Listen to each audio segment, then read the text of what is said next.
A mother and her 3 young children were inside this car right here when it was swallowed by a sinkhole this morning. Now, they were just able to get out in time. It all started with the water main break in Bladensburg.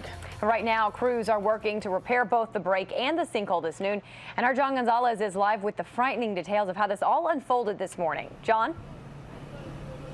Well, Autria, what a situation. Many of the families here in Bladensburg rent out these basements. They are still flooded at this hour. They tell me that they heard the explosion at around 3 o'clock this morning. We've been told by WSSC crews that it is a 90-year-old pipe that ruptured. You can see it right there. Well, one of the families with 3 children, a 4-year-old, an 8-year-old, and a 6-month-old baby, rushed out into their car. Minutes later, they cheated death. My mom woke me up and she was like, we need to get our stuff out because the house is flooding. The dramatic pictures on a frigid morning speak for themselves. A massive sinkhole swallowed up this entire Honda Accord. 3 children and my wife and I were inside. Everyone is safe, thank God. Darwin Mendoza, the owner of the car, says they were awakened at 3 this morning with the alarming sights and sounds of their house being flooded.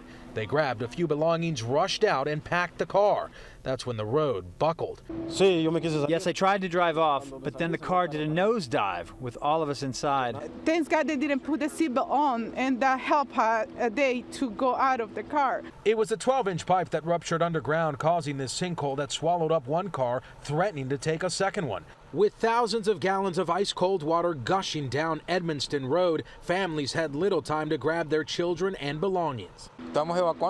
We are evacuating all the families, seeing how we can salvage the little things we have. Once the water receded, you can see the size of the crater. Miraculously, no one was injured. It was a tricky valve, had a bolt missing. We had to get a special valve key to come in and get that turned off. Several homes left flooded and at least 5 displaced families looking for temporary shelter. Glad to see the WSSC is on here and our fire department is here to make sure it doesn't further expand. Back here live, the integrity of the street is now in question. You can see the undermine has been washed away. In the meantime, dozens of homes are without water. As WSSC crews here say, they will be here for several hours making the repairs to this water main. Reporting live, John Gonzalez, ABC 7 News.